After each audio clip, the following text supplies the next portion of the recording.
Chapter 1. The Flame is Lit. Part 2. In the Ashes.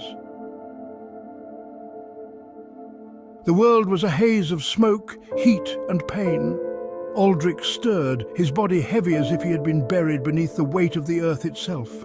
His limbs refused to move, and for a moment he was trapped in a dreamlike state where the past and present blurred together. Fire, screams, and the shattering of his family's life. Slowly, his mind began to climb out of the darkness, pulling him back to the world of the living. The sharp smell of burning wood stung his nose, and his throat felt parched, dry as dust. He coughed, his chest aching as he forced air into his lungs. Then the pain hit him. A searing, throbbing ache radiated from the left side of his forehead, making him wince. His vision swam, and when he tried to reach up to touch the wound, his hand came away slick with blood. His fingers trembled as he stared at the crimson staining his skin, realization dawning slowly. The collapsing building, the heat, Elswyth's scream, Elswyth. He bolted upright, ignoring the sharp protest from his body, his heart hammering in his chest. He looked around frantically, his breath coming in ragged gasps. The night was still dark, but the fires from the village had diminished, leaving behind smouldering embers that cast an eerie glow over the ruins. Houses that had once stood tall were now little more than charred husks, their roofs caved in, walls blackened by the flames. But it wasn't the destruction that gripped Aldric's heart in a vice, it was the emptiness. Elswyth was gone. No, Aldric muttered, his voice rough and hoarse. He scrambled to his feet, swaying slightly as the world spun around him, but he forced himself to stay upright. His legs felt weak beneath him, and the pounding in his head threatened to overwhelm him, but he pushed through it, his mind fixed on one thing, finding his sister. "Elswyth!" he called, his voice raw as he staggered forward. "Elswyth!" The village was eerily silent now, the sounds of the bandits long gone. The only noise that reached Aldric's ears was the crackle of the dying fires and the occasional groan of collapsing wood.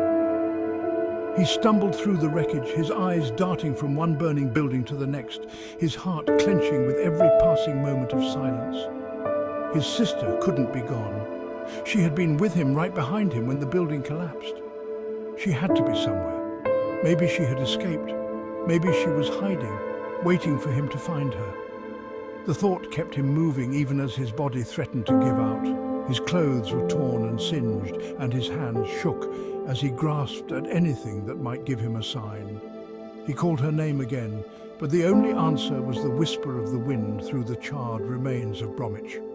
Aldric stumbled to what had once been the village square, now reduced to a mass of ashes and rubble. The market stalls were nothing more than twisted frames, their goods long since consumed by the flames. He stood there, chest heaving, his legs trembling beneath him, and for the first time he let the truth crash down on him. He had lost her. The weight of it was unbearable, a crushing force that drove him to his knees. Aldric's hands dug into the ash-covered ground as he clenched his fists, his breath coming in harsh, ragged gasps. The scar on his forehead throbbed with each pulse of his heart. The pain only a faint echo of the anguish tearing through his soul. His parents were dead. His sister was gone, and he was alone. A part of him wished he had never woken up, wished that the building had crushed him entirely, burying him in the ruins of the only life he had ever known. But instead, he was here, left to endure the emptiness, the silence, the loss. He had failed to protect them, failed to keep his family safe when they needed him most. A low, guttural sound escaped Aldric's throat, a mixture of a sob and a growl. His hands, shaking with fury and grief, pounded the ground. Once, twice, the ash billowed around him, swirling in the faint breeze, but he didn't stop. His heart screamed for something, someone to blame, but there was nothing left. No bandits to fight, no fire to extinguish, only the void where his family had once been. He stayed there for what felt like hours, his body shaking, tears mixing with the soot and blood on his face. Time had lost all meaning, there was only the pain.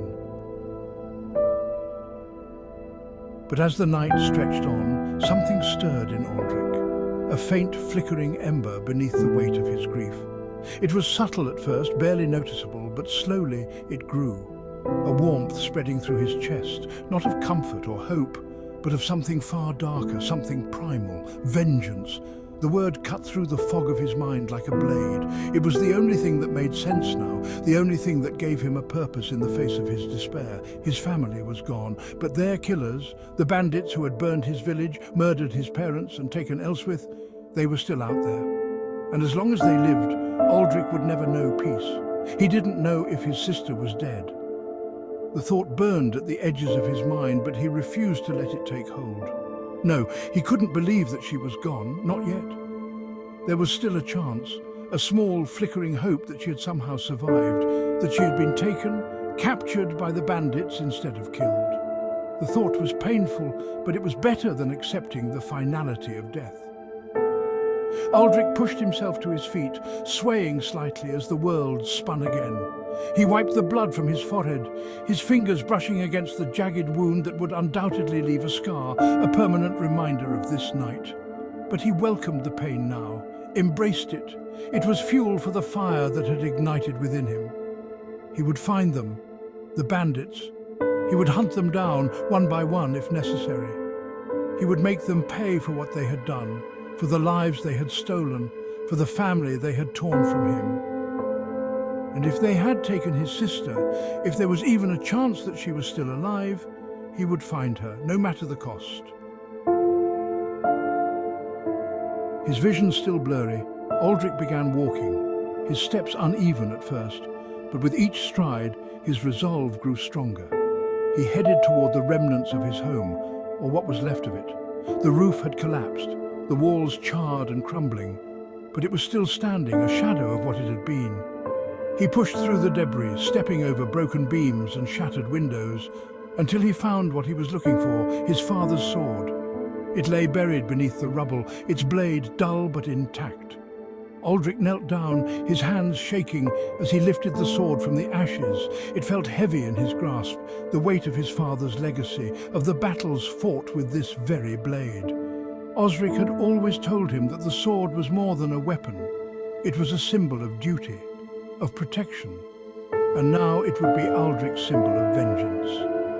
He sheathed the sword at his side, the leather strap tight against his body, and turned his gaze toward the woods, the direction the bandits had fled. The fires behind him still smouldered, but he didn't look back. There was nothing left for him in Bromwich. His past had been reduced to ashes, and his future was a path of blood. With each step, Aldric felt the fire within him grow. His grief had not diminished, but it had transformed, shaped into something sharper, something he could wield. His heart still ached, and the scar on his forehead throbbed with every beat of his pulse, but it didn't matter. He would endure the pain. He would carry it with him, just as he would carry the memory of his family. For Aldric, there was no turning back.